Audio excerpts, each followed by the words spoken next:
Hello and great welcome.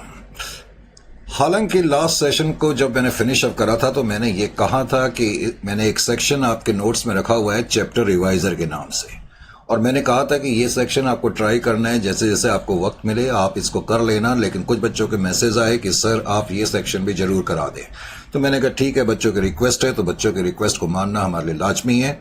तो let's have a look over. ये RQ1 लिखा है, ये आपका सेक्शन 6 या सेक्शन 5 जो भी है। तो इस सेक्शन में सबसे पहले हमने क्या लिखा, कहता है following is the trial balance of F515 limited as on 31/3/2025। Correct. Date change करने के पीछे रीजन ये है कि आपके पास हो सकता है जो बुक्स हो उसमें डेट 25 की लिखी हो। अब इसमें तुम्हें क्या दिया हुआ है, एक तो लैंड एट कॉस्ट दिया हुआ है, plant and machinery at cost दी हुई है। तुम्हें मालूम है कि लैंड एट कॉस्ट को कहां लिखना है और प्लांट एंड मशीनरी को कहां पर लिखना है। ठीक है, ये दोनों जो हैं नॉन करंट एसेट्स के अंदर लिखे जाते हैं। फिर ट्रेड रिसीवेबल्स आपको दिए हैं, ये करंट एसेट के अंदर लिखे जाते हैं। इन्वेंट्रीज दी हुई है 31/3/2025 को। अब देखो ध्यान क्या रखना है कि ये इन्वेंट्रीज दी हुई है, और मैंने एक बार पहले भी बताया था इन्वेंट्रीज ट्रायल बैलेंस के अंदर मोस्टली वैसे दिखाई नहीं जाती, लेकिन इस केस में ट्रायल के अंदर दी हुई है। मैंने ये भी बताया था कि जब ट्रायल बैलेंस के अंदर दी होती है तो आपको एडजस्टेड परचेजेस दी होंगी। ऐसी सिचुएशन में आपके पास दो ऑल्टरनेटिव हैं। वो दो ऑल्टरनेटिव क्या है मैं अभी आपको बताऊंगा।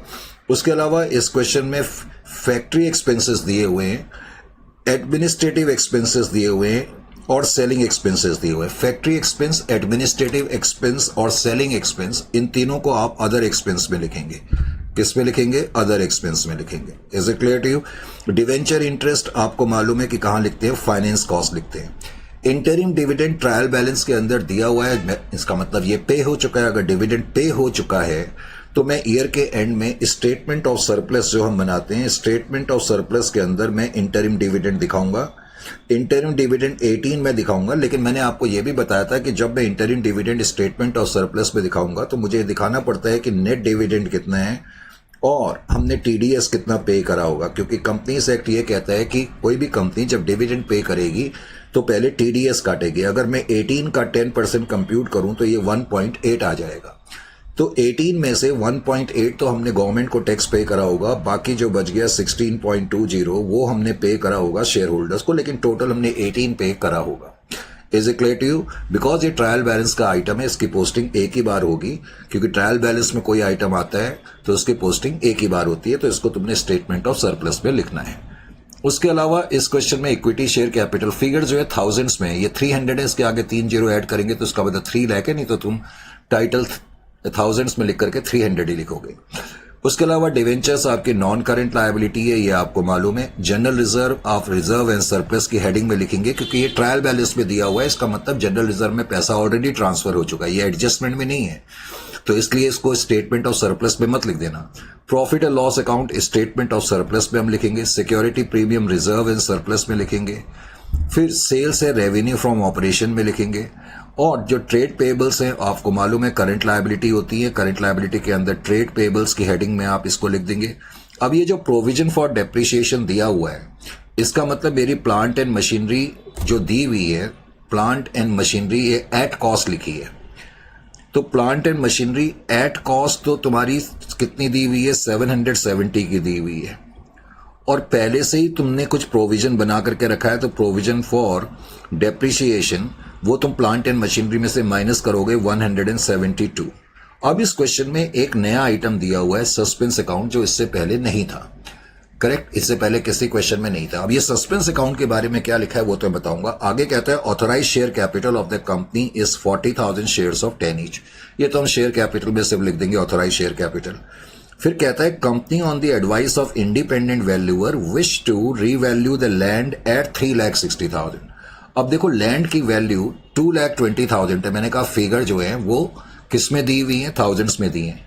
इसका मतलब लैंड की वैल्यू 2,20,000 थी और वैल्यूअर ने लैंड को 3,60,000 पर वैल्यू करा। इसका मतलब लैंड की वैल्यू जो है 1,40,000 से बढ़ गई। जब लैंड की वैल्यू बढ़ेगी तो एंट्री होती है land account debit to asset revaluation reserve account. क्या एंट्री होगी? Land account debit to assets revaluation reserve या सिंपली रीवैल्यूएशन रिजर्व 1,40,000। तो इससे दो चीजें होगी। जब तुम नॉन करंट एसेट में लैंड लिखोगे 220 तो उसमें एक तो प्लस 140 लिखोगे क्योंकि लैंड की वैल्यू बढ़ गई, और एक रीवैल्यूएशन रिजर्व भी आपका क्रिएट हो गया, इसको आप रिजर्व एंड सरप्लस में लिखेंगे। अब कहता है कंपनी ने डिविडेंड डिक्लेयर करा। मैंने कहा जो डिविडेंड डिक्लेयर करा, हालांकि ये जो सॉल्यूशन है, बिकॉज ये क्वेश्चन पहले आया हुआ था एग्जामिनेशन में, ये जितने भी हैं आपके मॉड्यूल के क्वेश्चन भी है या फिर पास्ट एग्जामिनेशन में आए हुए हैं, तो उस वक्त तो डिविडेंड का ट्रीटमेंट होता था, लेकिन अब हमने डिविडेंड का ट्रीटमेंट नहीं कराया। इन लोगों ने डिविडेंड का ट्रीटमेंट, एक्चुअली आप इस सॉल्यूशन को मत देखना, अब मैं सॉल्यूशन आपको करा रहा हूं। वैसे यहां ये जो फाइनल डिविडेंड लिखा है ना, ये अब डिविडेंड नहीं आएगा। Is it clear to you? तो ये फिगर जो है आपकी जो बाहर के कॉलम में मैंने 190 लिखी है, ये बेसिकली 220 हो जाएगी, और ये टोटल भी आपका 530 हो जाएगा। Is it clear to you? क्योंकि फाइनल डिविडेंड की अब कोई भी एंट्री नहीं होगी, क्योंकि ये प्रपोज डिविडेंड है। कंपनीज एक्ट के मुताबिक फाइनल डिविडेंड जो है वो लायबिलिटी नहीं है। अब तो इसलिए ये लाइन अब तुम्हारे लिए इररेलेवेंट है। अब जो पॉइंट नंबर 4 लिखा है, सस्पेंस अकाउंट ऑफ 4000, ये 4 लिखा हुआ है ना, या सस्पेंस के आगे ये 4000 की फिगर है। ये जो फिगर है ये बेसिकली क्या है? सस्पेंस अकाउंट की फिगर है। अब वो कहता है सस्पेंस अकाउंट जो ये 4000 का दिया हुआ है represents cash receipt for the sale of some of the machinery. हुआ क्या होगा कि 1/4/2025, ये डेट ठीक कर लेना, 1/4/2025 को हमने एक मशीनरी बेची होगी ईयर की बिगनिंग में। हमने ईयर की बिगनिंग में एक मशीनरी बेच दी, ईयर की बिगनिंग में हमने मशीनरी बेच दी 1/4/2025 को। वो कहता है हमने 1/4/2024 की डेट होगी, मैंने 25 कर दिया, एक मिनट 24 कर लेना इस डेट को। 19 है ना, पहले 20 थी, तो ये 24 कर लेते हैं। तो जो डेट थी 1/4/2024 ईयर की बिगनिंग की डेट है, और ईयर की एंड की डेट कब है? 31/3/2025। अब वो क्या कह रहे हैं कि बिगनिंग में हमने एक मशीनरी 4000 में बेची, तो उस वक्त हमारे अकाउंटेंट ने जल्दबाजी में एंट्री क्या कर दी होगी? उसने एंट्री कर दी होगी cash account debit to suspense account. कई बार अकाउंटेंट को लगता है कि मेरे पास टाइम नहीं है ज्यादा, मैं फटाफट ये एंट्री कर देता हूं, उसने जल्दबाजी में ये एंट्री कर दी, जिसकी वजह से तुम देख, एक तो कैश अकाउंट तो खैर ठीक है बढ़ना ही था, लेकिन ये सस्पेंस अकाउंट तुम देख रहे हो उसमें क्रेडिट बैलेंस है, इसलिए ये क्रेडिट साइड में आ रहा है। Is it clear to you? ये क्रेडिट साइड में इसलिए आ रहा है। अब वो क्या कह रहा है यहां पर कि जो मशीनरी तुमने बेची 4000 में, कह रहा है उस मशीनरी की जो कॉस्ट थी वो 10,000 की थी, और उस मशीनरी पे एक्यूमुलेटेड डेप्रिसिएशन 8000 का था। अब तुम्हें एक दो चीजें इस क्वेश्चन में समझनी होंगी, इस पॉइंट को पहले मैं समझा दूं। पहले तो जो मशीनरी तुमने बेची उसकी कॉस्ट कितनी थी? कॉस्ट ऑफ मशीनरी 10,000 की थी। बाद में मैं नहीं लिखाऊंगा, बाद में आप इसको साथ साथ जो भी चीज मैं लिख रहा हूं नोट कर लें। तो उस मशीनरी की कॉस्ट इतनी थी, और उसमें एक्यूमुलेटेड डेप्रिसिएशन, उसमें डेप्रिसिएशन एक्यूमुलेट हो चुका था 8000 का। आपको मालूम है कॉस्ट में से अगर मैं डेप्रिसिएशन माइनस कर दूं तो हमारे पास बुक वैल्यू आ जाती है, यानी कि जो मशीनरी हमने बेची दरअसल उसकी बुक वैल्यू 2000 थी। अब उसको बेचा कितने में? हमने बेचा 4000 में, बेचा हमने 4000 में। 2000 की चीज को 4000 में बेचा तो हमें प्रॉफिट हो गया, प्रॉफिट हो गया 2000 का। अब लॉजिकली जब हमने ये मशीनरी बेची तो उस वक्त अकाउंटेंट को एंट्री क्या करनी चाहिए थी? उस वक्त अकाउंटेंट को जो एंट्री करनी चाहिए थी उसको ये एंट्री करनी चाहिए थी, बैंक अकाउंट डेबिट, या कैश अकाउंट डेबिट लिख देता हूं मैं, चलो मैंने पहले कैश लिखा है, तो कैश अकाउंट डेबिट मिला कितना आपको? 4000 रुपए मिले। देखो जब क्वेश्चन में लिखा रहता है ना plant and machinery at cost, इसका मतलब ये फर्म प्लांट एंड मशीनरी को कॉस्ट पे बना रही है, और जो डेप्रिसिएशन है वो प्लांट में से माइनस नहीं करती है, डेप्रिसिएशन का एक अलग अकाउंट बना रही है, एक्यूमुलेटेड डेप्रिसिएशन। मैं कहना क्या चाहता हूं, जब मैंने ये प्लांट एंड मशीनरी बेची तो प्लांट एंड मशीनरी वैसे तो उसकी बुक वैल्यू 2000 की थी, इजंट इट और नॉट? वैल्यू उसकी कितनी थी? 2000 की उसकी बुक वैल्यू थी। थोड़ा इंटरनेट लैग हो रहा है, तो बुक वैल्यू उसकी 2000 की थी, लेकिन कॉस्ट कितनी की थी? 10,000 की थी। तो मुझे दिखाना पड़ेगा कि जो प्लांट एंड मशीनरी जिसकी कॉस्ट 10,000 की है वो यहां से बाहर चली गई, लेकिन दरअसल उसकी बुक वैल्यू तो 2000 थी, तो इसलिए एक्यूमुलेटेड डेप्रिसिएशन अकाउंट को हम डेबिट करेंगे। तो 10,000 मैंने क्रेडिट में लिखा और 8,000 मैंने डेबिट में लिखा, इसका मतलब इनडायरेक्टली मैंने 2000 की प्लांट एंड मशीनरी बाहर कर दी। तो इसके बाद 2000 की प्लांट एंड मशीनरी बाहर चले गई, हमें मिले 4000 रुपए, तो हमें प्रॉफिट कितने का हो गया? जो प्रॉफिट होगा वो मैं क्रेडिट में लिखूंगा, टू प्रॉफिट, प्रॉफिट हो गया 2000 का। तो तुमने क्या देखा कि जब अकाउंटेंट ने पहले क्या एंट्री कर दी थी, जो मैंने अभी आपको बताया, उसने उस वक्त एंट्री कर दी थी cash account debit to suspense account, यानी कि जो हमें कैश मिला वो तो उसने रिकॉर्ड कर ही लिया है ना। तो अब मैं ये कैश अकाउंट को, अब मैं दोबारा से कैश नहीं लिखूंगा, अब मैं सस्पेंस अकाउंट को जो मैंने क्रेडिट करा हुआ है डेबिट कर दूंगा। तो इस तरह सस्पेंस अकाउंट खत्म हो जाएगा, क्योंकि पहले क्रेडिट बैलेंस था, अब डेबिट बैलेंस होगा। तो सस्पेंस अकाउंट तो ये बैलेंस शीट पे खत्म हो जाएगा। अब दूसरा प्लांट एंड मशीनरी क्या होगी, जो प्लांट एंड मशीनरी में बता रहा था, तुम बैलेंस शीट में लिखोगे 770, तो ये कॉस्ट है। प्रोविजन फॉर डाउट, प्रोविजन या एक्यूमुलेटेड डेप्रिसिएशन 172 का था। अब तुमने एंट्री में एक्यूमुलेटेड डेप्रिसिएशन डेबिट करा ना, तो ये एक्यूमुलेटेड डेप्रिसिएशन कम हो जाएगा। तो 172 में से 8 तुम माइनस करोगे तो 164 का अभी प्रोविजन फॉर डेप्रिसिएशन है। Is it clear to you? अभी डेप्रिसिएशन कितना है? 164 का है। ये चीज का आपको समझ में आना चाहिए इस वक्त। उसके अलावा जो तुम्हें प्रॉफिट हुआ, ये प्रॉफिट तुम्हारी अदर इनकम में आ जाएगा। ये जो प्रॉफिट है अदर इनकम में तुम लिखोगे, जब तुम बाद में स्टेटमेंट ऑफ P&L बनाओगे तो इसको अदर इनकम में लिखेंगे। तो ये जो क्वेश्चन है, अच्छा उसके अलावा अब तुम्हें ध्यान क्या रखना है, वो कह रहा है प्लांट एंड मशीनरी पे हमने डेप्रिसिएशन देना है 10% का। अब प्लांट एंड मशीनरी पे आपको 10% का डेप्रिसिएशन भी देना है, ये भी आपको ध्यान रखना है। तो आपको ध्यान क्या रखना होगा, प्लांट एंड मशीनरी 7,70,000 की थी, 7,70,000 की प्लांट एंड मशीनरी थी। अब इसमें से 10,000 की, क्योंकि ये कॉस्ट पर दी हुई है, तो 10,000 की कॉस्ट वाली मशीनरी बाहर चली गई, तो plant and machinery at cost कितनी बची हुई है? 760 की बची हुई है। तो जो तुम डेप्रिसिएशन दोगे वो 10% इस पे दोगे, तो 76 का तुम्हारा डेप्रिसिएशन लगेगा। इस क्वेश्चन में ये मेन चीजें हैं, डेप्रिसिएशन टू बी प्रोवाइडेड। समझ में आ गया? अब मैं इस क्वेश्चन का आपको प्रॉपर, क्योंकि ये जो सॉल्यूशन यहाँ पर तुम्हारे को दिया हुआ है, हो सकता है कि तुम्हें उसको थोड़ा समझने में वक्त भी लगे और टाइम भी लगे, तो इसलिए तुम मेरे साथ नोट करना चाहते हो तो कर सकते हो। तो देखें यहां पर रेवेन्यू फ्रॉम, क्वेश्चन नंबर है 1 ये आपका। तो क्वेश्चन नंबर 1, तो क्वेश्चन नंबर 1 में मैंने क्या लिखा, RQ1 रिवीजन क्वेश्चन 1।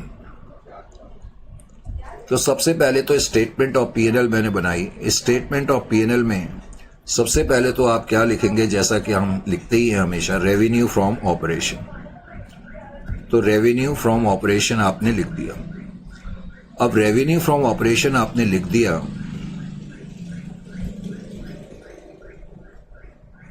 करेक्ट। तो रेवेन्यू फ्रॉम ऑपरेशन में सबसे पहले तो इस क्वेश्चन में जो तुम्हें सेल्स का अमाउंट दिया हुआ था वो तुम लिखोगे। सेल्स का अमाउंट 700 था, जो मैंने उस वक्त बताया भी था। Is it clear to you? तो रेवेन्यू फ्रॉम ऑपरेशन में सिर्फ सेल्स ही दी हुई है, तो मैंने सेल्स का अमाउंट आउटर कॉलम में लिख दिया डायरेक्टली, और मैंने यहां पर यह भी लिख दिया फिगर्स इन थाउजेंड्स, ताकि एग्जामिनर को कोई प्रॉब्लम ना आए। 700, ठीक है, यानी कि 7 लाख। फिर मैंने अभी अभी तुम्हें बताया था इस क्वेश्चन में, जो हमने प्लांट एंड मशीनरी बेची, उसको बेच करके जो मुझे इनकम हुई, अदर इनकम। तो अदर इनकम में मुझे लिखना पड़ेगा, रेवेन्यू फ्रॉम ऑपरेशन में तो ये सेल्स थी, अदर इनकम में मैंने लिख दिया profit on sale of machinery. Profit on sale of machinery, profit on sale of machinery हमने कंप्यूट कैसे करी मैंने अभी बताया था। तो 2000, ये हम नोट्स में तुम दिखा देना या वर्किंग्स में दिखा देना जो मैंने अभी करी, करेक्ट। मैंने ये बताया था, जो मैंने एंट्री भी लिख करके बताई वैसे मैंने बताया था। 10,000 की मशीनरी बेची, 8,000 उसमें जो था एक्यूमुलेटेड डेप्रिसिएशन था, 2,000 बुक वैल्यू थी, 2,000 की चीज को 4,000 में बेचा, तो प्रॉफिट 2,000 का हो गया था। तो लेकिन यहां पर 2 लिखना केवल, क्योंकि ये फिगर थाउजेंड्स में है, ये ध्यान रखना, तो इसलिए यहां पर 2 लिखेंगे। तो आपका जो टोटल रेवेन्यू हो जाएगा वो 702 हो जाएगा, टोटल रेवेन्यू। टोटल रेवेन्यू को हासिल करने के बाद फिर हम इसमें पहले तो इसके आगे हम लिख दें टोटल रेवेन्यू। ये आप आ गया आपका क्या, टोटल रेवेन्यू। टोटल रेवेन्यू को हासिल करने के बाद फिर हम इसमें लिखेंगे एक्सपेंसेस। अब एक्सपेंसेस जब हम टोटल करेंगे तो आपको मैं एक सिंपल सा तरीका बता देता हूं। जब क्वेश्चन में, हालांकि इससे पहले भी एक एडजस्टेड परचेजेस का क्वेश्चन आया था, मैंने तुम्हें बताया था कि एडजस्टेड परचेजेस का मतलब क्या होता है। मैंने तुम्हें ये, आपको याद होगा जब मैंने इससे पहले भी एक क्वेश्चन कराया था, मैंने बताया था परचेजेस में एडजस्टेड परचेजेस का मतलब होता है opening stock plus purchases minus closing stock, तो हमारे पास एडजस्टेड परचेजेस आ जाती हैं। तो एक तो तरीका ये है, बिकॉज एडजस्टेड परचेजेस की फिगर मेरे पास है, क्लोजिंग स्टॉक की फिगर भी मेरे पास है, इस क्वेश्चन में ओपनिंग स्टॉक नहीं दिया हुआ तो तुम नहीं दिया हुआ तो तुम जीरो मान लो, कोई बात नहीं। तो एक तो तरीका ये है कि तुम परचेजेस की फिगर निकाल लो और यहां पर कॉस्ट ऑफ परचेजेस में परचेजेस की फिगर लिखो और चेंजेस इन इन्वेंट्रीज भी लिखो। और या फिर आप ऐसे भी कर सकते हो, ये आपको ज्यादा सिंपल लगेगा तो मैं आपको ज्यादा सिंपल वाले से बता देता हूं। आपको मालूम है कि एक्सपेंसेस के अंदर हम क्या क्या लिखते हैं। एक्सपेंसेस के अंदर एक तो हम कॉस्ट ऑफ परचेजेस लिखते हैं, तो कॉस्ट ऑफ परचेजेस में आप सीधा यहां लिख सकते हैं एडजस्टेड परचेजेस। एडजस्टेड परचेजेस आप सीधा ही लिख सकते हैं, एडजस्टेड परचेजेस। इसका मतलब जब आपने यहां एडजस्टेड परचेजेस जो आपको दी हुई है क्वेश्चन में, कितनी दी हुई थी एडजस्टेड परचेजेस की फिगर 320 दी हुई थी, इजंट इट और नॉट, राइट। तो 3,20,000 एडजस्टेड परचेजेस है। मैंने आपकी बार परचेजेस की फिगर नहीं निकाली, जो मुझे क्वेश्चन में 320 दिया हुआ था मैंने डायरेक्टली यहां पर लिख दी। अगर मैं एडजस्टेड परचेजेस यहां लिख रहा हूं तो इसका मतलब मैंने ओपनिंग और क्लोजिंग स्टॉक की फिगर भी लिख दी, यानी कि इस केस में अब तुम्हें चेंजेस इन इन्वेंट्रीज जो हम लिखते हैं, चेंजेस इन इन्वेंट्रीज, वो लिखने की जरूरत नहीं है। वो इसलिए क्योंकि तुमने एडजस्टेड परचेजेस की फिगर लिख दी है। समझ में आ गया?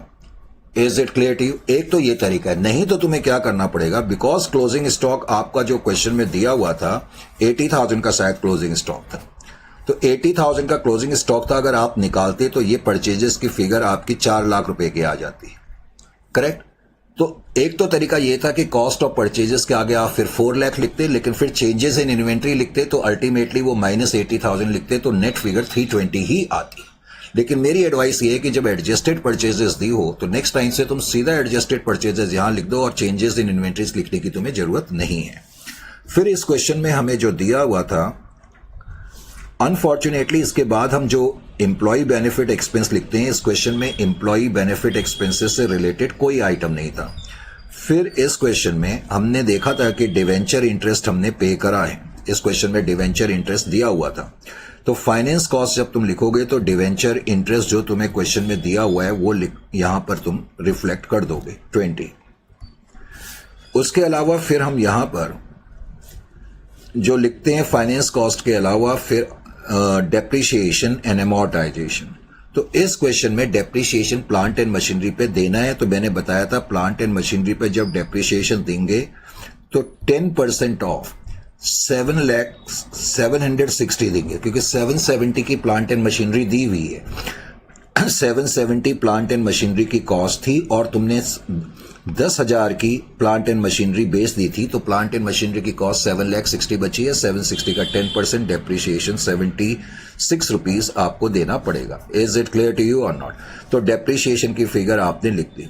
डेप्रिसिएशन लिखने के बाद फिर इस क्वेश्चन में हमें जो दिया हुआ था वो अदर एक्सपेंसेस के आइटम दिए थे। 3 एक्सपेंसेस दिए थे, आपको याद है, जिसमें कि फैक्ट्री एक्सपेंस था। एक तो फैक्ट्री एक्सपेंस जो था वो 60 का था। उसके अलावा तुम्हें दिया हुआ था selling and distribution, selling expense 30, और फिर एडमिनिस्ट्रेटिव एक्सपेंस दिया हुआ था 30। तो ये टोटल आ गया आपका 120। तो इस तरीके से आप अब अपने एक्सपेंसेस को टोटल कर लें। एक्सपेंसेस को आपने टोटल करा तो 536 आपका एक्सपेंस का टोटल आ जाएगा। Is it clear to you? Expense का टोटल आपके पास आ गया। तो अब यहां पर आप टोटल एक्सपेंसेस आपने लिख भी दिया। टोटल एक्सपेंसेस, टोटल एक्सपेंसेस लिखने के बाद फिर हम क्या करेंगे, फिर हम इसमें प्रॉफिट कंप्यूट करते हैं, प्रॉफिट बिफोर टैक्स। तो प्रॉफिट बिफोर टैक्स कंप्यूट करने के लिए जो हमारा टोटल रेवेन्यू था, यानी कि जो थर्ड का टोटल है, उसमें से टोटल एक्सपेंसेस का टोटल हम माइनस करेंगे। बिकॉज हमारा टोटल रेवेन्यू 702 है, उसमें से 536 मैंने माइनस करा तो प्रॉफिट आ गया 166। नॉर्मली इसके बाद फिर हम टैक्स एक्सपेंस माइनस करते हैं 6, लेकिन इस क्वेश्चन में कोई टैक्स एक्सपेंस से रिलेटेड इंफॉर्मेशन नहीं है, कोई रेट ऑफ टैक्स हमें गिवन नहीं था। तो इसका मतलब प्रॉफिट फॉर द पीरियड भी 166 का रहेगा। कितना रहेगा प्रॉफिट फॉर द पीरियड? तो प्रॉफिट फॉर द पीरियड, तो प्रॉफिट फॉर द पीरियड आप कितना लिखेंगे? 166 लिखेंगे। अब प्रॉफिट फॉर द पीरियड को लिखने के बाद प्रॉफिट फॉर द पीरियड 166, उसके बाद जनरली हम स्टेटमेंट ऑफ सरप्लस बनाते हैं।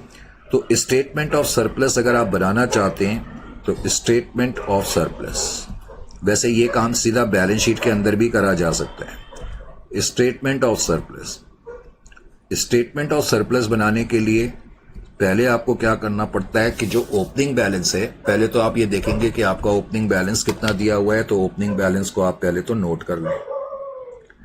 तो ओपनिंग बैलेंस जो आपका दिया हुआ था क्वेश्चन में, पहले तो ओपनिंग बैलेंस लिखें। ट्रायल बैलेंस के अंदर जो पीएनएल का अमाउंट दिया हुआ है वो 72 का तुम्हें दिया हुआ था। अब जो net profit for the period आ गया उसको यहां पर ऐड करेंगे। Profit for the period, profit for the period. अब प्रॉफिट फॉर द पीरियड आपने ऐड कर दिया। प्रॉफिट फॉर द पीरियड कितना है? 166 है, तो 166 आपने ऐड कर दिया। फिर आपको याद होगा इस क्वेश्चन में इंटरिम डिविडेंड था ट्रायल बैलेंस के अंदर।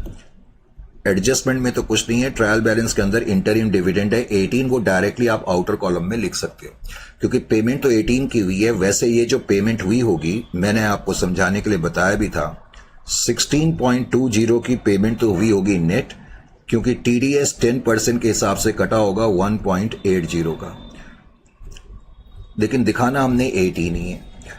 तो 18 में माइनस कर दूंगा। माइनस करने के बाद जो बैलेंस बच जाएगा ये हम रिजर्व एंड सरप्लस के अंदर लिख देंगे 220। इस तरीके से आप इसको बनाओगे। जस्ट थोड़ा सा आइडिया मैं आपको बैलेंस शीट का भी दे दूं।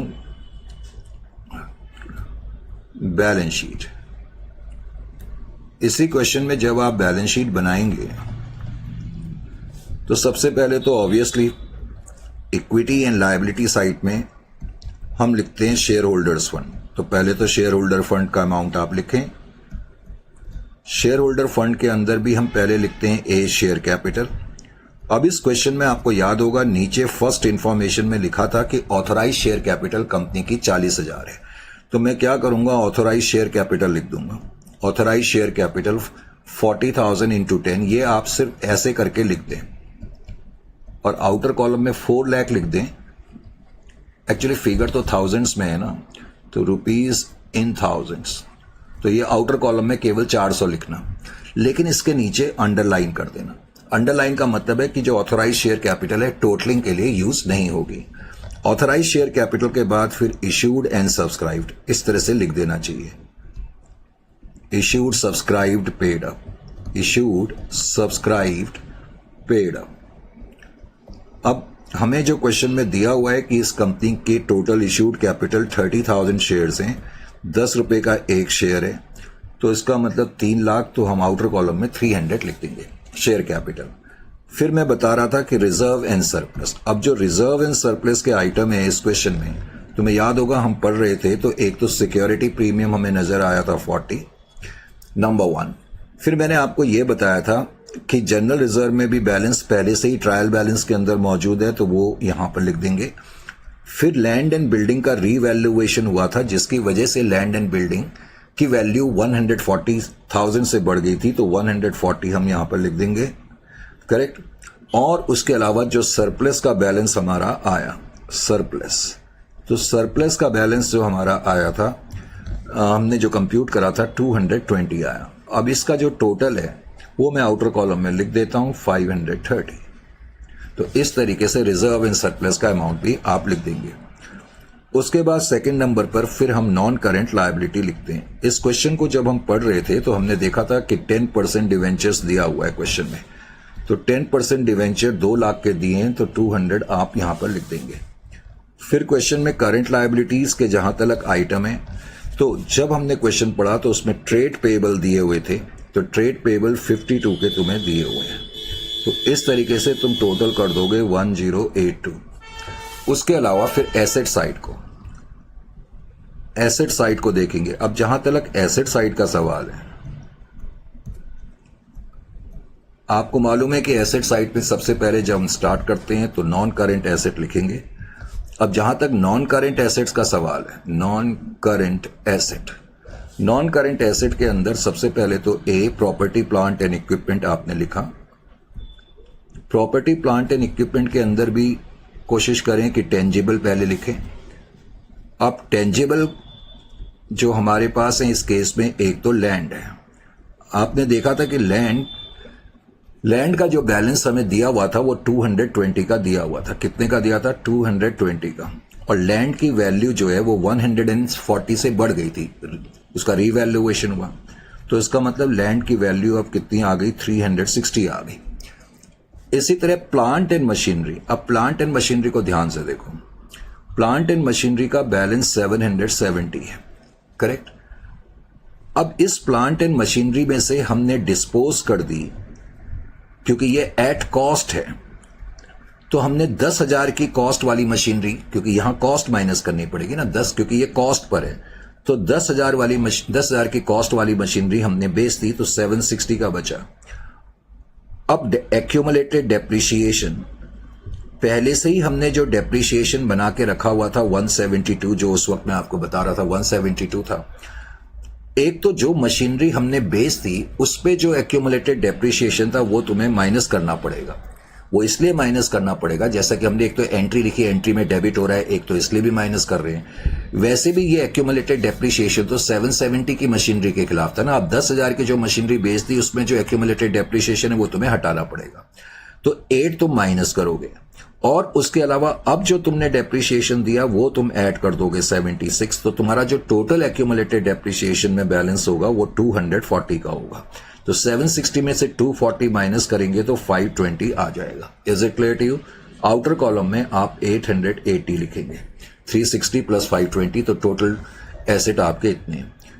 कोई इंटेंजिबल यानी कि पेटेंट, गुडविल, ट्रेडमार्क्स वगैरह इस क्वेश्चन में नहीं है, तो मैंने वैसे ही लिख दिया इंटेंजिबल। फिर उसके अलावा क्वेश्चन में करंट एसेट्स तुम्हें दिए हुए हैं। अब करंट एसेट के अंदर इन्वेंट्रीज यानी कि क्लोजिंग स्टॉक तो लिखना ही पड़ेगा, तो क्लोजिंग स्टॉक जो था आपका वो 86 तुम्हें दिया हुआ है, जो भी था 80 या 86। उसके अलावा ट्रेड रिसीवेबल में 96 का बैलेंस है, तो 96 आप लिखेंगे। और फिर उसके अलावा कैश एंड बैंक का बैलेंस आपने लिखना है, कैश एंड बैंक। तो कैश एंड बैंक का जो बैलेंस है डेट इज इक्वल टू 20 का है। तो इस तरीके से इस क्वेश्चन को करा जाएगा 1082। तो बहुत से बच्चे, अब ये सस्पेंस अकाउंट आपने देखा कि नहीं आया, क्यों नहीं आया मैंने वो बता दिया कि सस्पेंस अकाउंट जो है वो अब खत्म हो चुका है, क्योंकि जब मैं एंट्री करूंगा तो सस्पेंस को अब डेबिट कर दूंगा कैश की बजाय। हालांकि यहां मैंने सॉल्व करा हुआ है, लेकिन आप बेटर है जो मैंने सॉल्यूशन लिखा इसके एंगल से जाएं। इसी तरह RQ2 में क्या कहता है, रिवीजन क्वेश्चन 2 में कहता है कि you are required to prepare the balance sheet and statement of profit and loss account from the following trial balance for the year ended 31 March 2019 लिखा हुआ है, तो हम 25 कर देते हैं। तो ट्रायल बैलेंस जो है 31 मार्च 2025 को गिवन है। अब सबसे पहले तो जो इन्वेंट्री दी है, बिकॉज इस क्वेश्चन में क्लोजिंग इन्वेंट्री एडजस्टमेंट में दी हुई है, तो इसका मतलब ये ओपनिंग इन्वेंट्री है। तो इसका यूज तो आप changes in inventories, CIE, changes in inventories, correct. Furniture जो है आपको मालूम है कि नॉन करेंट एसेट्स के अंदर आप लिखेंगे प्रॉपर्टी प्लांट एंड इक्विपमेंट में। डिस्काउंट अलाउड अदर एक्सपेंस में आपने लिखना है। लोन टू डायरेक्टर्स तुम्हें इस क्वेश्चन में दिया हुआ है। अब जो लोन टू डायरेक्टर है इसका ध्यान रखना कि ये आप अपनी लायबिलिटी साइड में लिखेंगे, क्योंकि यहां पर पहले तो ये भी ध्यान रखना है कि फिगर्स जो दी हुई हैं ये डेबिट की फिगर्स हैं, और ये डेबिट की फिगर है और ये क्रेडिट की, हालांकि क्वेश्चन में लिखा नहीं है। बिकॉज ये डेबिट की फिगर है तो इसका मतलब आपने लोन दिया हुआ है। तो इसको जब मैं बाद में करंट एसेट लिखूंगा तो करंट एसेट के अंदर वैसे तो इन्वेंट्री लिखते हैं, आपको मालूम है। सबसे पहले तो करंट इन्वेस्टमेंट लिखते हैं, फिर इन्वेंट्री लिखते हैं, फिर ट्रेड रिसीवेबल लिखते हैं, ट्रेड रिसीवेबल के बाद कैश एंड बैंक बैलेंस लिखते हैं, फिर अदर करंट एसेट, और उसके अंदर हम short term loans and advances भी लिखते हैं। ये short term loans and advances में आ जाएगा करंट एसेट के अंदर, क्योंकि ये डेबिट साइड की फिगर है। एडवर्टाइजमेंट अदर एक्सपेंस के अंदर आ जाएगा। बैड डेट्स अदर एक्सपेंस के अंदर आएगा। कमीशन क्योंकि डेबिट में लिखा है तो खर्चा है, ये भी अदर एक्सपेंसेस के अंदर आ जाएगा। परचेजेस, आप कॉस्ट ऑफ परचेजेस जब कंप्यूट करेंगे तो उसमें आप लिखेंगे कॉस्ट ऑफ परचेजेस की हेडिंग के अंदर। Plant and machinery obviously non current asset है। रेंटल्स ये भी खर्चा है, अदर एक्सपेंस में देंगे क्योंकि डेबिट साइड में लिखा हुआ है। करंट अकाउंट का मतलब होता है कि बैंक में जैसे हमारा सेविंग अकाउंट होता है तो एक करंट अकाउंट भी होता है, तो ये कैश एंड कैश इक्विवेलेंट में लिखेंगे, कैश एंड कैश इक्विवेलेंट के अंदर लिख देंगे करंट एसेट के अंदर।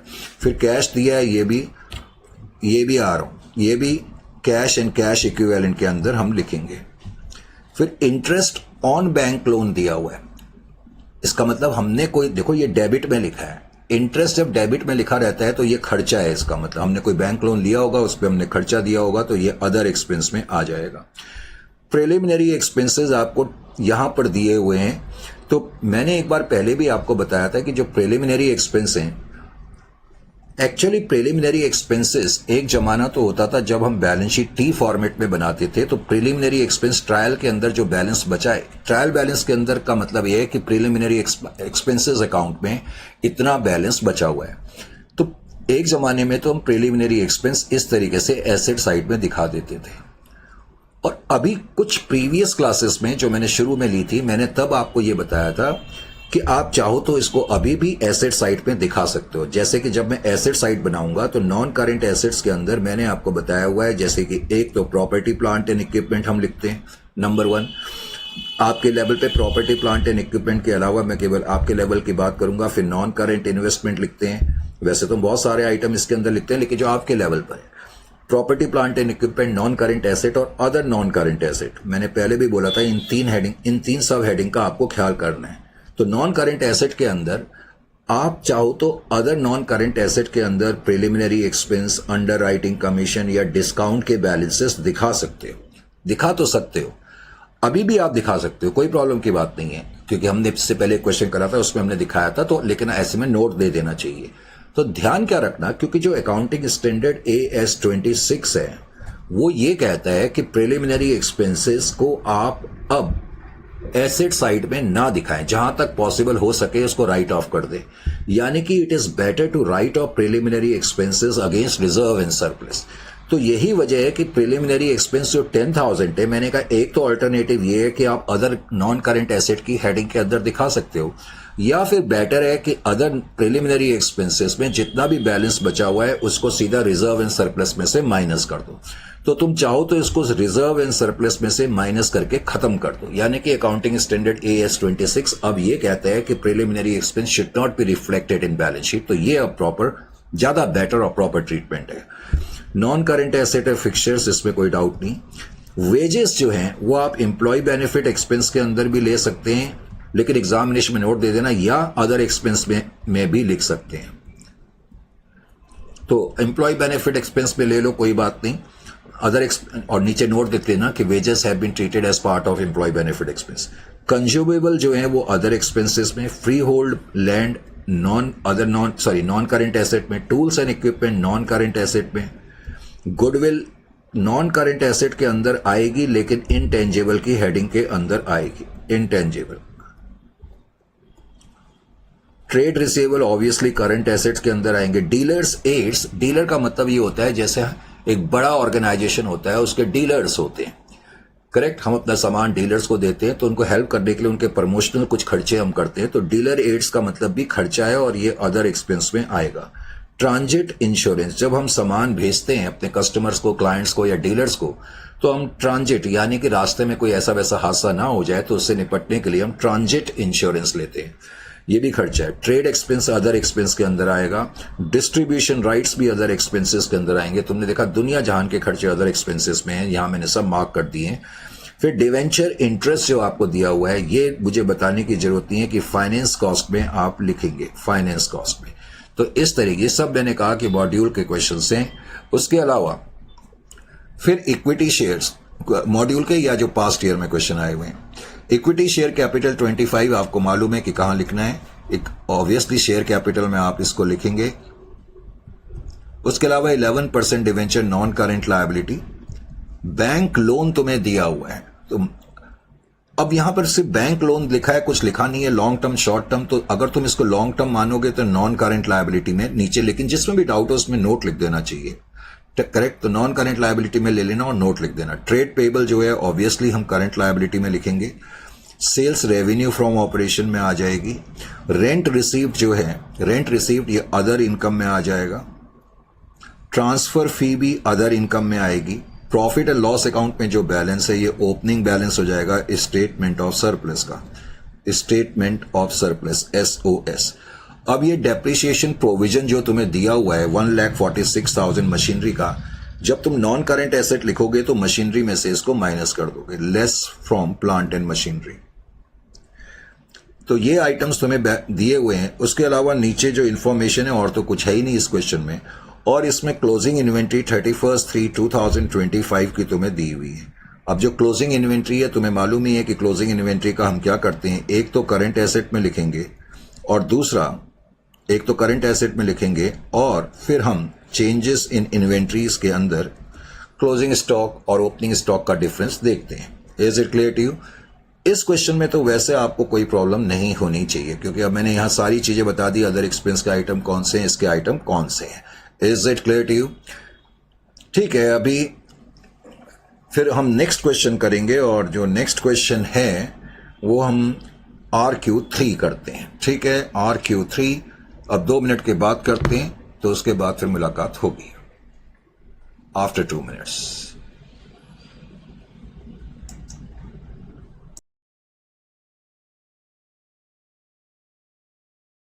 वो उसके अगेंस्ट कोई कैश नहीं मिला। फिर कहता है ट्रेड रिसीवेबल 52,000 के due for more than 6 months. अब एक्ट ये भी कहता है कि जो ट्रेड रिसीवेबल हैं, अब कहां गया ट्रेड रिसीवेबल, अभी मैंने बताया था ट्रेड रिसीवेबल का अमाउंट, ट्रेड रिसीवेबल कहां चला गया बाबा, ये रहा। ट्रेड रिसीवेबल 2 लाख का है। जब मैं इसको करंट एसेट में लिखूंगा तो मैं इस तरह से लिखूंगा, जो मोर देन उस एक्चुअली एक्ट कहता है कि ट्रेड रिसीवेबल जो 6 महीने से ज्यादा के लिए ड्यू है उनको अलग से दिखाओ। तो नीचे उसने हमें बता दिया कि जो ट्रेड रिसीवेबल है उसमें से 52,000 के जो ट्रेड रिसीवेबल है वो 6 महीने से ज्यादा के लिए ड्यू है।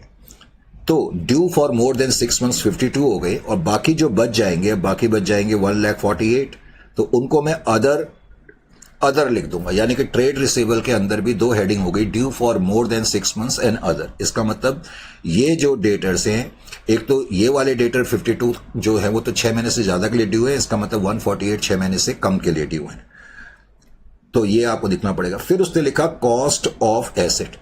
अब उसने कॉस्ट ऑफ एसेट जो बताई है, कह रहा है अब ये कॉस्ट इतनी है, इसकी कॉस्ट इतनी है और इसकी कॉस्ट इतनी है। इसका मतलब जैसे कि अगर मैं एक आइटम इसमें बिल्डिंग ले लूं, बिल्डिंग यहां 350 लिखा हुआ है ट्रायल बैलेंस के अंदर, लेकिन वो क्या कह रहा है कि इसकी कॉस्ट जो है वो 4 लाख की थी। यानी कि जब मैं बैलेंस शीट में बिल्डिंग लिखूंगा तो 4 लाख की जो मेरी कॉस्ट थी अब वो 3,50,000 की आ गई ट्रायल बैलेंस के मुताबिक। इसका मतलब मैंने 50,000 का डिफरेंस, इस 50,000 का मैंने डेप्रिसिएशन दिया होगा। ये बैलेंसिंग फिगर आ जाएगी depreciation. Is it clear to? इसी तरह plant and machinery trial balance में उसने बताया हुआ है, पहले तो कह रहा है उसकी कॉस्ट तो 7 लाख की है, लेकिन ट्रायल बैलेंस के अंदर प्लांट एंड मशीनरी 525 की दी है, तो इसका मतलब जो डिफरेंस है वो डेप्रिसिएशन है। तो डेप्रिसिएशन माइनस करके आप बैलेंस शीट में लिख देंगे। इसी तरह फर्नीचर का भी। पॉइंट नंबर 4 में अब उसने बताया the balance of 1,50,000 in loan account with state finance corporation is inclusive of 7,500 for interest accrued but not due. अब वो कह रहा है जो ये लोन हमने लिया है on the hypothecation of plant and machinery लिया है। पहले तो इस लाइन का क्या मतलब है? अब देखो, ये loan from state finance corporation 1,50,000 है। मैंने कहा इसको नॉन करेंट लायबिलिटी में लिखेंगे, लेकिन अब तुम नॉन करेंट लायबिलिटी में जब लिखोगे पहले तो इसमें से 7,500 माइनस करोगे। क्यों करेंगे? वो कह रहा है कि इस लोन के अंदर 7,500 का जो ये 1,50,000 का जो ये लोन है, पहले तो उसने बताया ये लोन जो है हमने on the security of plant and machinery पर लिया है। इसका मतलब ये सिक्योर्ड लोन है, एक तो ये पता लग गया। दूसरा वो कह रहा है 1,50,000 का जो ये लोन है इसके अंदर 7,500 रुपए इंटरेस्ट एक्रूड एंड ड्यू है। तो ये 7,500 पहले तो आप माइनस करोगे, यानी कि लोन 1,42,500 का दिखाओगे और जो 7,500 रुपए है उसको आप करंट लायबिलिटी के अंदर दिखाओगे, अदर करंट लायबिलिटी में। अब उसने बताया जो बैंक का बैलेंस है, कहता है कैश एट बैंक या balance at bank includes 2,000 with perfect bank which is not a schedule bank. Actually इस लाइन का क्या मतलब हो गया? जब मैं करंट एसेट के अंदर, जब मैं करंट एसेट के अंदर कैश एंड कैश इक्विवेलेंट की हेडिंग के अंदर कैश एट बैंक लिखूंगा, तो लॉ ये कहता है कि जो कैश एट बैंक आपका शेड्यूल्ड बैंक के पास है वो आप अलग से दिखाओ, और जो शेड्यूल्ड बैंक नहीं है, क्योंकि क्वेश्चन में कह रहा है जो परफेक्ट बैंक है वो शेड्यूल्ड बैंक नहीं है, नॉट ए शेड्यूल्ड बैंक, यानी कि ये अदर बैंक है, वो अलग दिखाओ। तो जितना भी कैश एट बैंक है उसमें से 2000 का जो बैंक में बैलेंस है वो ऐसे बैंक में है जो शेड्यूल नहीं है, और बाकी जो बच जाएगा वो शेड्यूल बैंक में है। इसका मतलब जैसे कि कैश एट बैंक का अमाउंट आपको दिया हुआ था, यहां पर कैश एट बैंक 2,47,000 दिया हुआ है। अब 2,47,000 में से 2,000 तो अदर का माना जाएगा, अनशेड्यूल्ड बैंक का, और 2,45,000 जो है वो शेड्यूल बैंक में है। तो इस तरह हम इसको ब्रेक करके लिख देंगे। लास्ट में कहता है company had a contract for erection of machinery 1,50,000 which is still incomplete, और इसको बैलेंस शीट के नीचे फुट नोट में लिख देंगे। मैंने आपको पहले भी बताया था जो इनकम्प्लीटेड कॉन्ट्रैक्ट्स होते हैं वो बेसिकली कंटिजेंट लायबिलिटी है, उसको फुट नोट में डिस्क्लोज करा जाएगा। तो मैंने वैसे क्वेश्चन तो आपको सारा बता दिया, लेकिन फिर भी मैं आपको करा करके भी बता देता हूं, क्योंकि कुछ बच्चों को लगता है सर एक तो आपने कहा कि ये इंपॉर्टेंट क्वेश्चन है, अब इस क्वेश्चन मैंने ये भी बताया इस क्वेश्चन में तुम्हें सिर्फ बैलेंस शीट बनानी है, is it clear to you? सिर्फ बैलेंस शीट बनानी है, ये ध्यान रखना है। तो इस क्वेश्चन को करने के लिए ये RQ कौन सा था, RQ3 था ना। तो बैलेंस शीट जब मैं बनाऊंगा तो बैलेंस शीट में बनाने के लिए मैंने सबसे पहले तो RQ3 लिखा, और बैलेंस शीट पे हमने सबसे पहले हेडिंग भी लिख दी इक्विटी एंड लायबिलिटी। लो जी, इक्विटी एंड लायबिलिटी के अंदर आपको मालूम है सबसे पहले हम क्या लिखते हैं, शेयर होल्डर्स फंड लिखते हैं। कई बार ये बात बताई जा चुकी है, share holder fund. Share holder funds के अंदर भी सबसे पहले क्या लिखा जाता है, शेयर कैपिटल लिखा जाएगा। तो शेयर कैपिटल हमने लिख दी। अब शेयर कैपिटल जब मैंने लिखी, शेयर कैपिटल, तो सबसे पहले तो मैंने यहां पर लिख दिया इश्यूड ये लिख देना चाहिए। जब क्वेश्चन सिर्फ इतना ही बोले बैलेंस शीट, तो इश्यूड, सब्सक्राइब्ड, पेड अप, यानी कि जो भी शेयर कैपिटल है ये हमारी इश्यूड भी है, सब्सक्राइब्ड भी है और पेड अप भी है। क्वेश्चन में दिया हुआ था कि कंपनी की ने 10,000 शेयर इश्यू करे हुए हैं, तो 10,000 आप लिखेंगे शेयर्स इनटू एक शेयर जो था वो 100 रुपए का दिया हुआ था। तो आउटर कॉलम में डेफिनेटली आप 10 लाख लिखेंगे,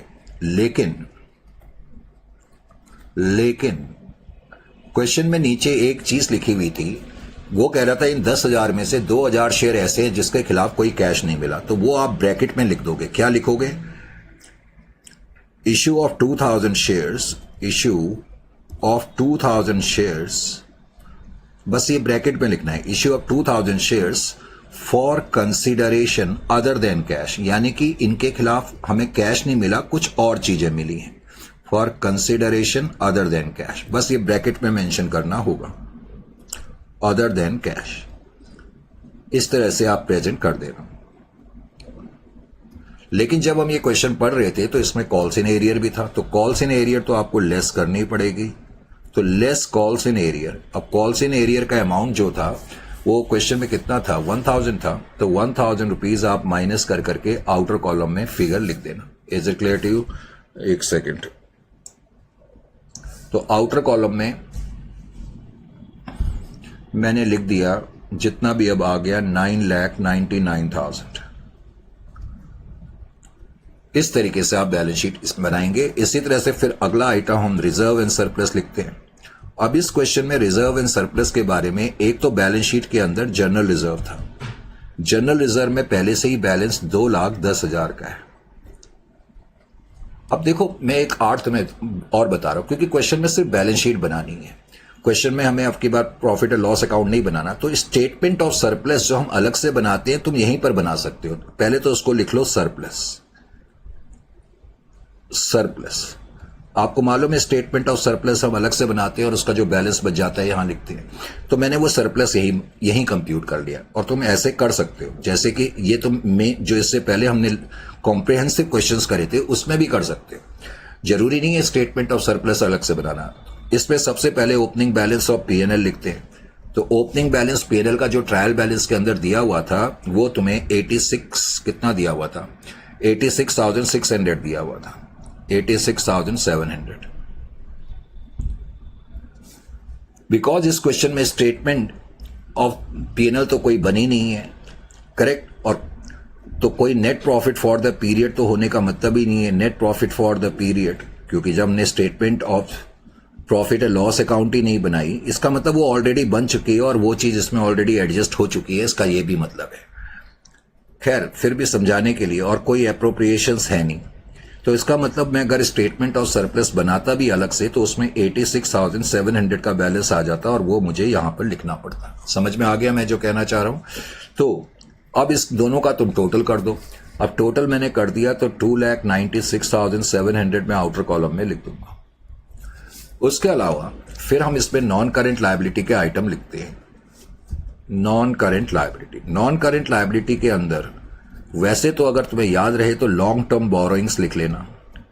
जो लॉन्ग टर्म बोरोइंग्स होती हैं उसमें अंदर हम सिक्योर्ड लोन्स और अनसिक्योर्ड लोन्स दोनों दिखाते हैं। अब तुमने देखा था इस केस में जो सिक्योर्ड लोन था वो loan from state finance corporation, मैंने शॉर्ट में लिख दिया loan from state finance corporation, 1,50,000 का हमें लोन दिया हुआ था और ये हमने प्लांट एंड मशीनरी को गिरवी रख करके लिया था। क्वेश्चन में ये लिखा ऑन दी हाइपोथिकेशन, हाइपोथिकेशन का मतलब गिरवी रख करके लेना। लेकिन उसने कहा था इस लोन के अंदर कुछ इंटरेस्ट है, जो interest accrued and not due 7,500 का, पहले तो उसको हटा दो क्योंकि उसको तो करंट लायबिलिटी में लिखेंगे और आउटर कॉलम में तुम्हारा ये आ जाएगा 1,42,500, 1,42,500। वैसे ये जो तुमने लोन लिया है on security of plant and machinery लिया है वो भी तुम ऐसे लिख सकते हो, on security of plant and machinery. फिर इस क्वेश्चन में तुम्हें याद होगा कि अनसिक्योर्ड लोन भी दिया हुआ था। मैंने बताया था अनसिक्योर्ड लोन सिक्योर्ड लोन दोनों ही लॉन्ग टर्म बोरोइंग्स है। किसी लोन के आगे जब तक अनसिक्योर्ड ना लिखा हो तुम उसको सिक्योर्ड मान करके चलना। तो अनसिक्योर्ड लोन भी लॉन्ग टर्म बोरोइंग्स के अंदर आता है और वो तुम्हें दिया हुआ था 1,21,000। तो टोटल जो नॉन करेंट लायबिलिटी हो गई इन दोनों को मिला करके तुम आउटर कॉलम में लिख सकते हो 2,63,500। तो इस तरीके से ये आपने यहां पर लिख दिया।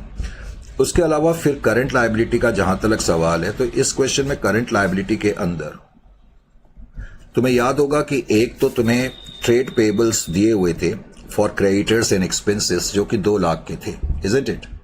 तो वो तुम लिख दोगे 2 lakh.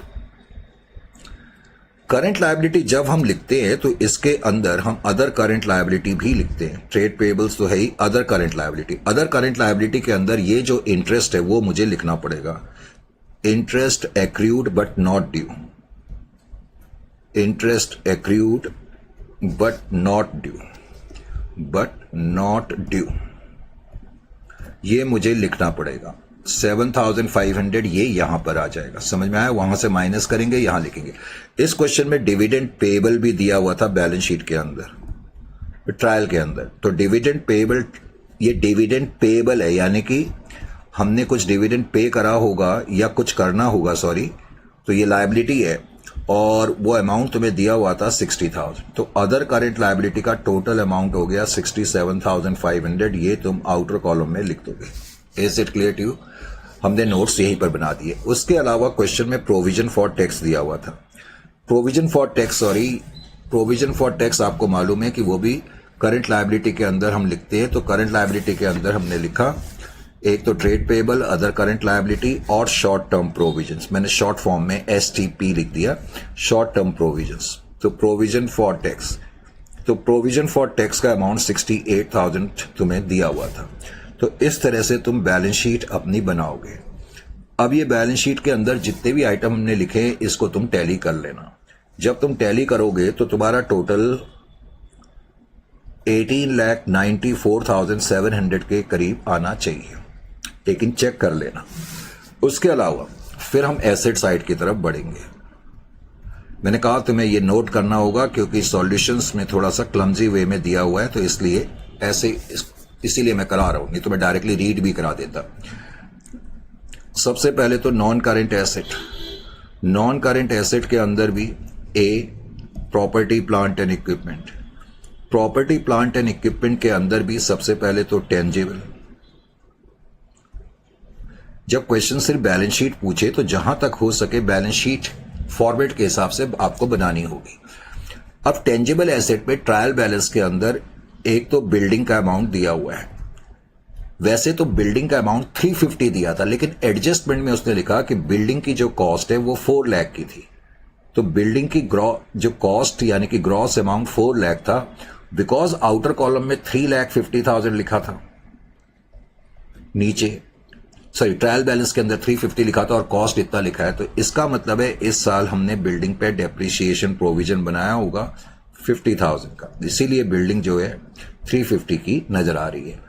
Likewise plant and machinery नीचे एडजस्टमेंट में कह रहा है कि 7 लाख की है, और ट्रायल के अंदर जो प्लांट एंड मशीनरी तुम्हें दी हुई थी 5,25,000 की गिवन थी। तो इसका मतलब प्लांट एंड मशीनरी पे तुमने डेप्रिसिएशन इस साल लगाया होगा 1,75,000 का। Is it clear to you? इसी तरह से फर्नीचर एंड फिटिंग्स है। अब फर्नीचर एंड फिटिंग्स जो है वो 62,500 की थी, नीचे जो इंफॉर्मेशन थी, लेकिन ट्रायल बैलेंस के अंदर प्लांट एंड मशीनरी 50,000 की दी है। तो इसका मतलब इस पे भी तुमने डेप्रिसिएशन 12,500 का लगाया होगा। तो 12,500 डेप्रिसिएशन तुमने माइनस कर दिया।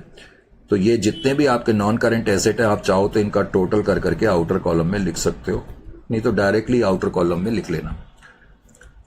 कोई इंटेंजिबल नहीं है तो मैंने नहीं लिखा।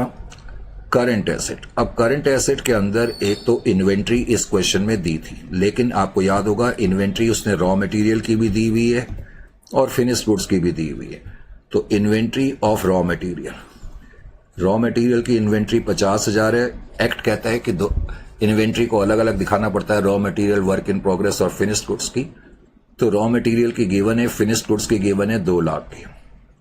तो इसका मतलब इन्वेंट्री अकाउंट में टोटल बैलेंस 2,50,000 यहां पर आएगा। Is it clear to you?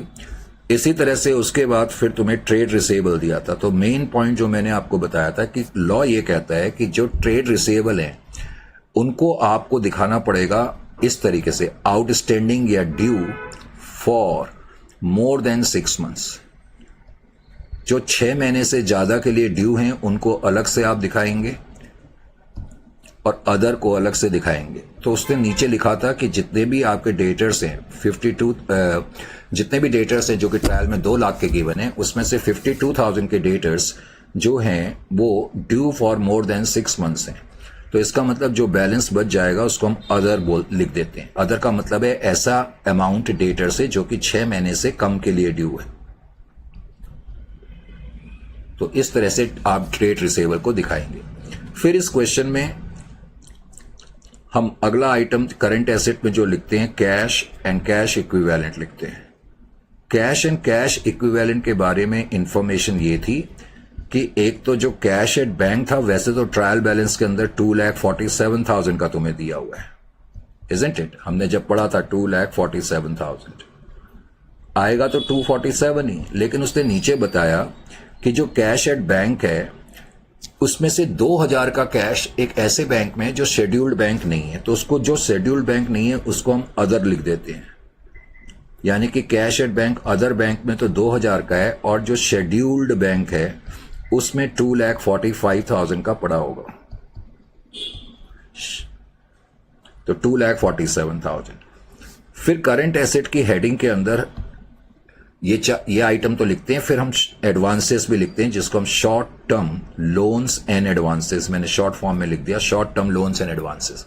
तो इस क्वेश्चन में तुम्हें दिया हुआ था कि तुमने कुछ एडवांसेस दिए हुए हैं, short term loans and advances, तो वो भी तुम यहां पर लिखोगे। तो इस तरीके से 18,94,700 यह आपका टोटल बैलेंस शीट का आना चाहिए। Is it clear to you?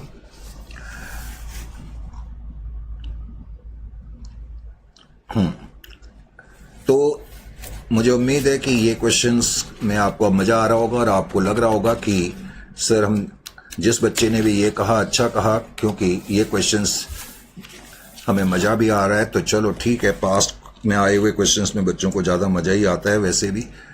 तो इस क्वेश्चन को करने के बाद, और ये तुम्हें सॉल्यूशन यहां से मत देख लें तो कंफ्यूजन होगी, मैंने बार बार कहा है। वैसे तो जो भी जब हम कोई क्वेश्चन कहीं से लिखते हैं हमारी कोशिश ये होती है कि सॉल्यूशन अपने तरीके से ही उसका करें, लेकिन अब ये रिवीजन क्वेश्चन जो हमने ये पास्ट में आए हुए क्वेश्चन थे तो क्या होता है, कई बार स्टाफ वही सॉल्यूशन उतार देता है, तो सॉल्यूशन आप इसी तरीके से कर लेना जो मैं करा रहा हूं। उसके बाद RQ4, ये भी इसी तरह का क्वेश्चन है जो मैंने करा। अभी मैंने बोला कि इस तरह के क्वेश्चंस एग्जामिनेशंस में बहुत आ रहे हैं जिसमें कि तुमसे सिर्फ बैलेंस शीट पूछी जाती है। तो कहता है इस केस में on 31 March 2025 FNH limited provides you following information. तो उनका जो आफ्टर प्रिपेयरिंग प्रॉफिट और लॉस अकाउंट वो प्रिपेयर कर चुके हैं, उसके बाद तुम्हें इंफॉर्मेशन दे रहे हैं, यानी कि इस क्वेश्चन में तुम्हें सिर्फ बैलेंस शीट बनानी है। अब क्रेडिट बैलेंसेस पहले तुम्हें दिए हैं, कह रहा है इक्विटी शेयर कैपिटल 70 लाख की है, तो बैलेंस शीट में आप इक्विटी शेयर कैपिटल लिख दोगे।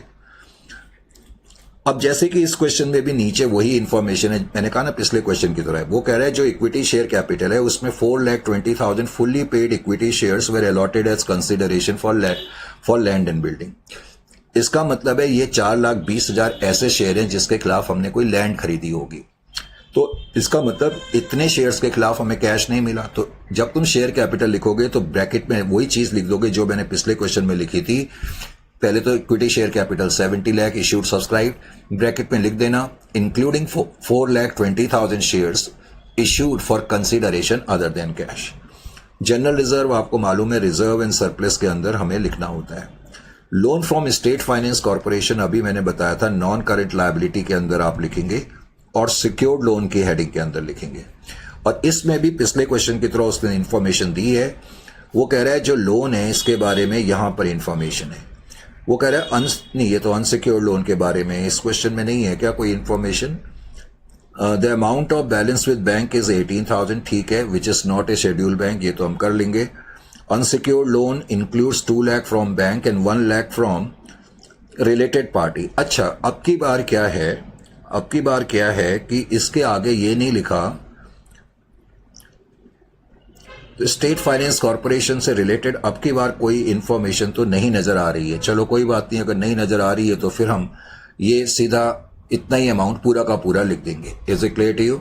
सिक्योर्ड बाय हाइपोथिकेशन ये लिखा ही हुआ है और ये 10,50,000 पूरा अमाउंट ही फिर मुझे लिखना पड़ेगा, 10,50,000। उसके अलावा क्वेश्चन में फिर आगे क्या इंफॉर्मेशन है, आगे कहता है लोन्स अनसिक्योर्ड लोन 8,47,000 के हैं। अभी मैंने बताया था कि ये भी नॉन करंट लायबिलिटी के अंदर आते हैं लेकिन ये अनसिक्योर्ड है। लेकिन अब की बार उसने एक चीज यहां पर दी कि जो 8,47,000 के लोन है, पॉइंट नंबर 4 में इससे रिलेटेड इंफॉर्मेशन है। कह रहा है जो अनसिक्योर्ड लोन है उसमें से 2 लाख तो बैंक से हमने लिया है और 1 लाख हमने रिलेटेड पार्टी से लिया है।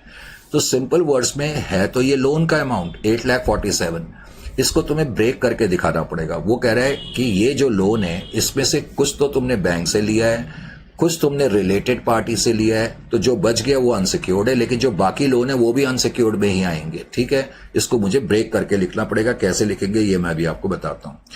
Sundry creditor for goods and services आपको मालूम है करंट लायबिलिटी के अंदर आएंगे। प्रॉफिट एंड लॉस अकाउंट, देखो अब ये प्रॉफिट एंड लॉस अकाउंट तुम्हें दिया हुआ है, इसका मतलब है ये तुम्हें बैलेंस दिया हुआ है, क्योंकि प्रॉफिट एंड लॉस अकाउंट तो बन चुका है ना।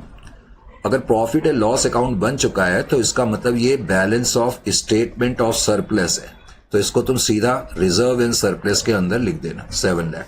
Provision for taxation short term provisions के अंदर आएगा करंट लायबिलिटीज में, जैसा कि मैंने बताया। Calls in arrear debit balance है, शेयर कैपिटल में से माइनस करेंगे। अब इस क्वेश्चन में ये building plant and machinery furniture ये तुम्हें जो दिया है amount, of course outer column में तो यही फिगर आएंगी, लेकिन नीचे उसने लिखा इनकी कॉस्ट जो है वो ये हैं, यानी कि कॉस्ट इनकी ज्यादा और वो ट्रायल बैलेंस में अमाउंट कम लिखा है, तो जो डिफरेंस होगा वो डेप्रिसिएशन हो जाएगा पिछले क्वेश्चन की तरह। फर्नीचर भी दिया हुआ, लैंड है, बिल्डिंग है, प्लांट है, फर्नीचर एंड फिक्चर है। फिर इन्वेंट्री पिछले क्वेश्चन की तरह इसमें दी है फिनिश्ड गुड्स की और रॉ मटेरियल की, तो ये तुम इन्वेंट्रीज में लिख दोगे। ट्रेड रिसीवेबल 14 लाख के दिए, इसको भी 2 पार्ट में डिवाइड करना पड़ेगा, मोर देन 6 मंथ्स, क्योंकि इस क्वेश्चन में फिर से उसने लिखा हुआ है पॉइंट नंबर 4 में कि 3,80,000 जो है इसमें से ड्यू है फॉर मोर देन 6 मंथ्स, तो बाकी जो है वो 3,80,000 तो due for more than 6 months है, बाकी अदर्स में लिख दोगे। एडवांसेस जो तुमने, फिर ट्रेड रिसीवेबल तो हो गया, एडवांसेस ये short term loans and advances में आप लिखोगे करंट एसेट्स के अंदर। Cash in hand current assets में लिखते हैं, बैलेंस एट बैंक लिखते हैं। और पिछले क्वेश्चन की तरह इस क्वेश्चन में भी उसने दिया हुआ है कि जो बैंक का बैलेंस है, अमाउंट ऑफ बैंक बैलेंस 18,000, तो उसमें से ऐसा है जो कि शेड्यूल्ड बैंक नहीं है, तो 18,000 आप उसमें से अलग कर दोगे, इसको दिखा दोगे अदर के आगे। And the deposit of 5 lakh are for a period of 9 months and a deposit of 5 lakh are deposit for a 9 months. इनको हम बैंक डिपॉजिट के रूप में दिखाएंगे, लेकिन दिखाएंगे क्या बोलते हैं अलग से। कैसे दिखाएंगे ये मैं भी आपको बता दूंगा। यानी कि जो कैश एट बैंक है उसको हमें ब्रेक कर करके लिखना पड़ेगा। फिर इस क्वेश्चन में आगे क्या लिखा है, आगे लिखा है प्रिलिमिनरी एक्सपेंस। अभी थोड़ी देर पहले मैंने आपसे बात करी थी, मैंने ये बताया था कि जो प्रिलिमिनरी एक्सपेंसेस हैं, अब अकाउंटिंग स्टैंडर्ड AS 26 ये कहता है कि प्रिलिमिनरी एक्सपेंस को आप अदर एसेट साइड में, अदर नॉन करंट एसेट की कैटेगरी में ना दिखाएं। तो सर इसको कहां दिखाएं? इससे पहले तो आपने अदर नॉन करंट एसेट में दिखाया था मैंने, लेकिन समझाने के लिए कई बार करना पड़ता है। तो प्रिलिमिनरी एक्सपेंसेस को आप क्या करा करें, सीधा रिजर्व एंड सरप्लस में से आप माइनस कर करके दिखा सकते हो। Patent and trademark non current asset है लेकिन इंटेंजिबल एसेट है। तो following information is also provided. तो ये तुम्हारे को इंफॉर्मेशन हमने नीचे की अब सारी पढ़ी ली हैं। अब अगर आप कहते हो तो मैं इसका भी सॉल्यूशन आपको दिखा देता हूं कर करके, ताकि आपको कोई प्रॉब्लम ना आए, क्योंकि ये इस तरह के क्वेश्चन जो होते हैं ना, इंपॉर्टेंट होते हैं। क्वेश्चन नंबर 4, तो क्वेश्चन नंबर 4 को जरा ध्यान से देखो, RQ4। तो RQ4 में पहले तो तुमने बैलेंस शीट बनाई और बैलेंस शीट के अंदर इक्विटी एंड लायबिलिटी सबसे पहले हम लिखते हैं। इक्विटी एंड लायबिलिटी के अंदर भी सबसे पहले शेयर होल्डर्स फंड लिखा जाता है। ये बात अब बता के मैं थक गया हूं। शेयर होल्डर फंड्स के अंदर भी पहले आप शेयर कैपिटल लिखेंगे। कोई प्रेफरेंस शेयर कैपिटल नहीं है, आपने इक्विटी शेयर कैपिटल लिख देना issued, subscribed and paid up, जो कि इस क्वेश्चन में तुम्हें 70 लाख की गिवन थी। तो 70 लाख पहले तो आपने लिख दिया। मैंने कहा कि आपको ब्रैकेट में लिखना पड़ेगा इंक्लूडिंग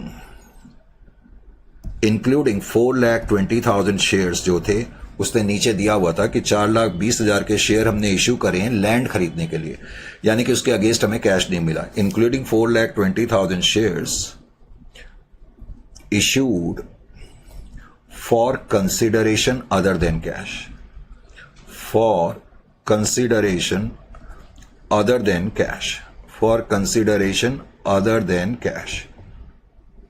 कैश को छोड़ करके हमें कुछ कंसिडरेशन मिला जो कि लैंड मिली। उसके अलावा क्वेश्चन में कॉल्स इन एरियर भी था और कॉल्स इन एरियर का अमाउंट 7,000 था। तो 7,000 आप पहले तो इसमें से माइनस कर देंगे।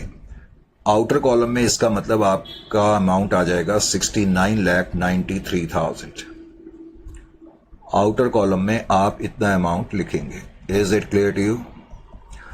तो इस तरीके से। उसके अलावा फिर रिजर्व एंड सरप्लस। अब रिजर्व एंड सरप्लस जब हम लिखेंगे तो बैलेंस शीट के अंदर एक तो तुम्हें जनरल रिजर्व दिया ही हुआ है, और जनरल रिजर्व का जो अमाउंट तुम्हें दिया हुआ है वो 15,49,100 का गिवन था, इजंट इट और not?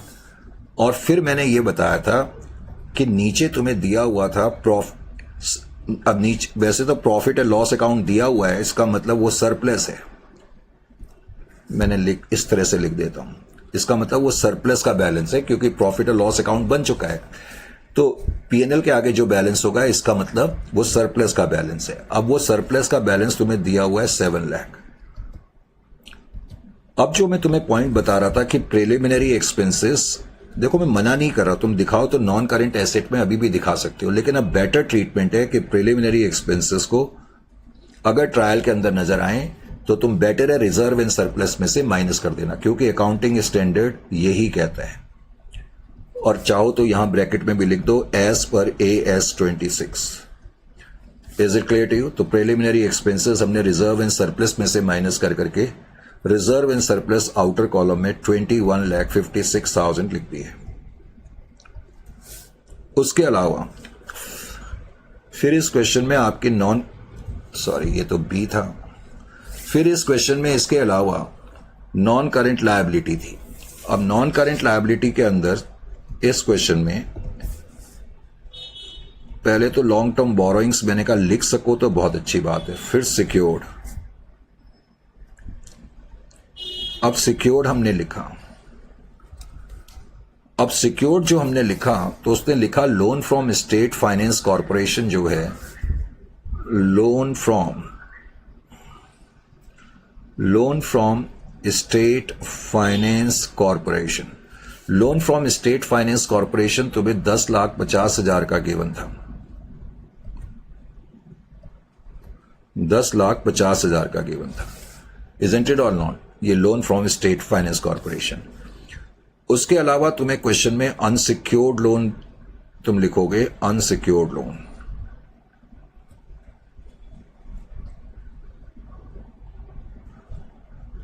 Unsecured loan, unsecured loan जो तुम्हें क्वेश्चन में दिया हुआ है, अनसिक्योर्ड लोन तुम्हें कितना दिया था मेरे को याद नहीं आ रहा, मुझे तो देखना पड़ेगा। अनसिक्योर्ड लोन का फिगर बताना जरा कितना है, फटाफट बताओ। अनसिक्योर्ड लोन जो ट्रायल के अंदर दिया हुआ था, मेरे को याद ही नहीं आ रहा कितना दिया हुआ है अनसिक्योर्ड लोन। सर ट्रायल के अंदर अनसिक्योर्ड लोन का कुछ अमाउंट दिया हुआ था ना मेरे ख्याल से इस क्वेश्चन में। लोन अनसिक्योर्ड लॉन्ग टर्म 8,47,000 के, 8,47,000 के गिवन है भाई, तो 8,47,000 के गिवन है, तो इसमें दो लोन है, एक तो loan from state finance corporation है जो कि 10,50,000 है, और अनसिक्योर्ड लोन 8,47,000 है।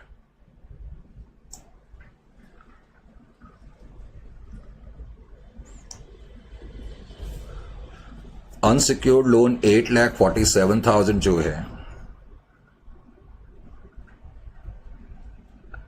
अब देखो ये जो 8,47,000 का जो लोन है, इनफैक्ट ये अनसिक्योर्ड लोन जो है, इसको तुम अब ब्रेक कर करके लिख दोगे। कैसे ब्रेक करके लिख देंगे? क्योंकि उसने कहा जो अनसिक्योर्ड लोन है उसके अंदर कुछ तो हमने बैंक लोन लिया हुआ है, कुछ हमने बैंक लोन लिया हुआ है जो कि 2 लाख का है, और उसने कहा कुछ हमने रिलेटेड पार्टी से लिया है, रिलेटेड पार्टी से लिया हुआ है। रिलेटेड पार्टी से उसने नीचे दिया हुआ है कि हमने 1 लाख रुपए लिए हुए हैं, और टोटल अनसिक्योर्ड लोन मैंने बताया, टोटल अनसिक्योर्ड लोन 8,47,000 का है। तो इसका मतलब ये हो गया कि जो बच गया उसको मैं बोल दूंगा अदर। क्या बोल दूंगा? अदर। इस तरीके से आप इसको ब्रेक कर करके दिखाएंगे, हालांकि ये तीनों चीजें अनसिक्योर्ड के अंदर ही आएंगी। 8,47,000 हमें पता लग गया, जो लोन है हमने बैंक से लिया है, कितना कुछ रिलेटेड पार्टी से, रिलेटेड पार्टी मतलब जो हमारी एसोसिएटेड पार्टीज होंगी, और कुछ 5,47,000 अदर से लिया है हमने। Is it clear to you?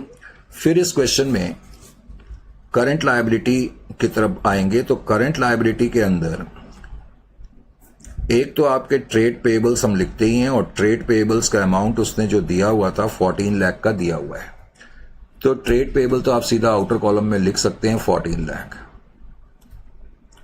Trade payable तो 14 लाख के। उसके बाद other current liability, other current liability, और उसके बाद short term provisions. Short term provisions में प्रोविजन फॉर टैक्स की फिगर तो है।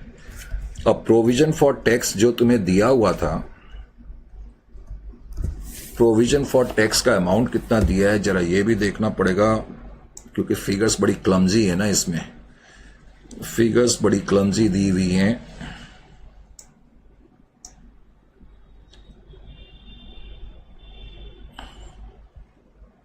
फिगर्स कहाँ दी हुई हैं? लास्ट में दिया था प्रोविजन फॉर टैक्स, कहाँ भाग गया?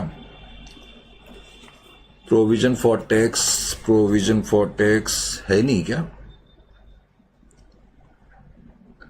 बैलेंस विद बैंक दिया है, पेटेंट्स दिया है, तो कोई शॉर्ट टर्म प्रोविजंस का अमाउंट इस क्वेश्चन में नहीं है, चेक करना पड़ेगा एक सेकंड के लिए। प्रोविजन फॉर टैक्स दिया है तुम्हें 8,16,900, इजंट इट? 8,16,900। अच्छा जी, अच्छा जी, जब मैं ये पढ़ रहा था तो मेरी निगाह यहां पर भी गई, ये तो मैंने पहले देखा ही नहीं।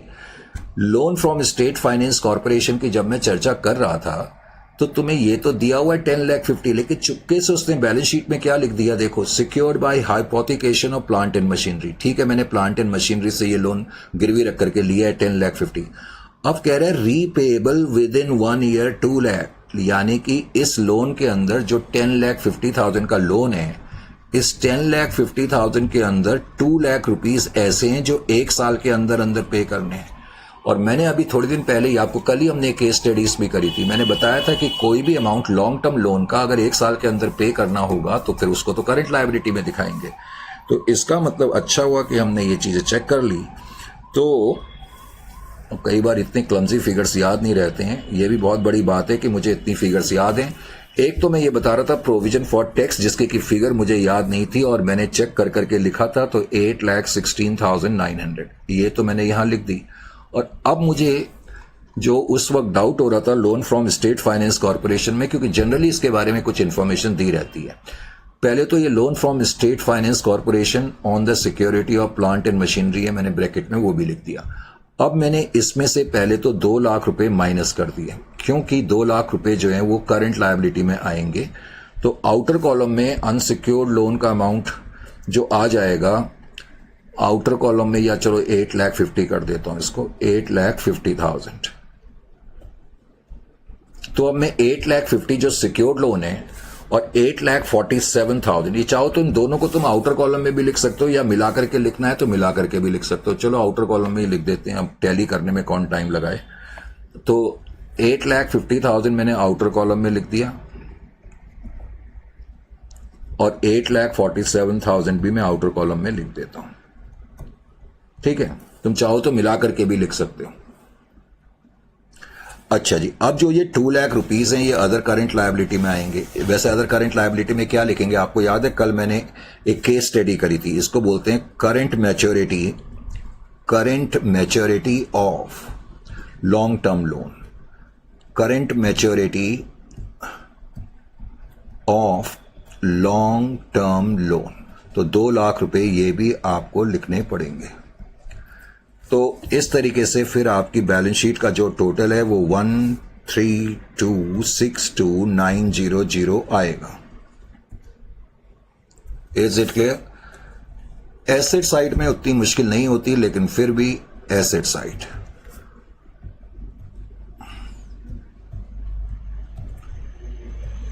अब एसेट साइड को भी मैंने बनाया। एसेट साइड पे सबसे पहले तो आप लिखेंगे non current asset. Non current asset के अंदर भी हम लोग लिखते हैं पहले प्रॉपर्टी प्लांट एंड इक्विपमेंट, और हो सके तो इसको भी अलग अलग करके दिखाओ, टेंजिबल इंटेंजिबल। अब टेंजिबल के अंदर एक तो तुम्हें लैंड दिया हुआ है ट्रायल के अंदर, लेकिन लैंड से रिलेटेड कोई इंफॉर्मेशन नहीं है, तो लैंड तो आप सीधा लिख दो, जितना भी अमाउंट दिया हुआ है ट्रायल के अंदर 14 लाख, उससे रिलेटेड एडिशनल इंफॉर्मेशन नहीं है। लेकिन बिल्डिंग का जहां तक सवाल है, नीचे जो लिखा हुआ है कि बिल्डिंग की कॉस्ट 28 लाख थी, पहले तो वो लिखो जो नीचे लिखा है कॉस्ट। फिर ट्रायल के अंदर लिखा है कि लैंड एंड बिल्डिंग 20,50,000 की है। अब तो इसका मतलब इस पे तुमने डेप्रिसिएशन चार्ज करा होगा 7,50,000 का, ये मतलब निकला, एंड सो ऑन। इसी तरह प्लांट एंड मशीनरी एडजस्टमेंट में दी है 49 लाख की, और ट्रायल के अंदर तुम्हें गिवन थी 36,75,000। तो इन दोनों का जो डिफरेंस होगा वो डेप्रिसिएशन हो गया 12,25,000। प्लांट एंड मशीनरी के बाद फिर फर्नीचर एंड फिटिंग्स लिखा। अब जो एडजस्टमेंट है उसमें तो 4,37,500 की फिगर दी हुई है, और ट्रायल के अंदर कहता है कि ये सिर्फ 3,50,000 की बच गई है। तो इसका मतलब इसमें 87,500 का डेप्रिसिएशन लगा होगा। तो इस तरीके से आप इनको लिख देंगे। बाकी आप चाहो तो इन सबको ऐड कर करके आउटर कॉलम में लिख सकते हो, डेट इज इक्वल टू 74,75,000।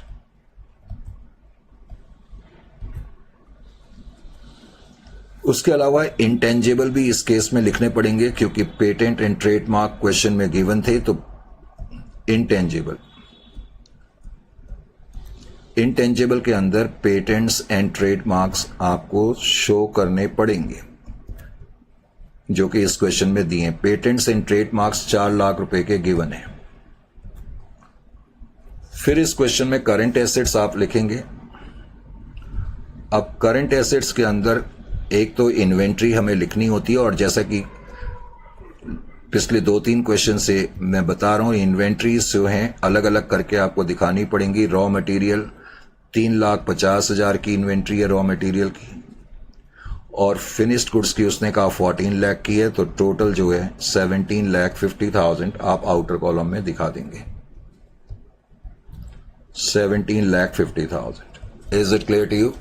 उसके अलावा फिर इसमें ट्रेड रिसेबल थे, और ट्रेड रिसेबल से रिलेटेड जो इंफॉर्मेशन है, एक तो due for more than 6 months, तो मोर देन 6 मंथ्स जो ड्यू हैं उनको अलग से आपको प्रेजेंट करना पड़ेगा। नीचे उसने लिखा हुआ है कि 3,80,000 के जो डेटर्स हैं वो ड्यू हैं मोर देन 6 मंथ्स, और टोटल डेटर्स जो ट्रायल बैलेंस में गिवन है वो 14 लाख के। तो इसका मतलब जो अदर डेटर्स हो गए या अदर डेट्स जो हो गए वो 10,20,000 के हो जाएंगे। 10,20,000। Is it clear to you? 10,20,000।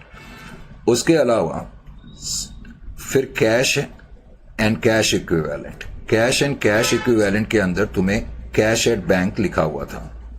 अब कैश एट बैंक वैसे तो तुम्हें जो दिया हुआ है 12,29,000 ट्रायल बैलेंस में दिया हुआ है, 12,29,000, लेकिन उसने नीचे बताया कि इस 12,29,000 में से 18,000 रुपए का कैश ऐसा है जो एक ऐसे बैंक के पास है जो शेड्यूल बैंक नहीं है, उसको हम अदर बैंक बोलेंगे।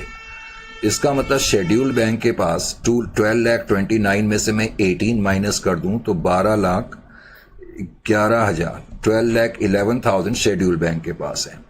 फिर इस क्वेश्चन में मैं लिखूंगा cash in hand.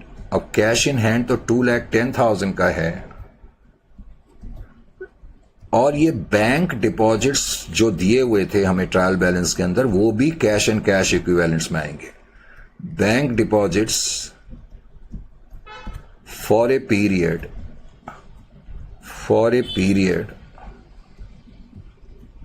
Of 9 months, तो उसको भी लिखना मत भूलना, और 5 लाख का ये अमाउंट आप अलग से दिखाएंगे। ये कहने का मतलब था मेरा। तो इस तरीके से फिर आप अपनी बैलेंस शीट को टोटल कर करके लिख देंगे। ये था आपका RQ4। Is it clear to you? RQ4 को करने के बाद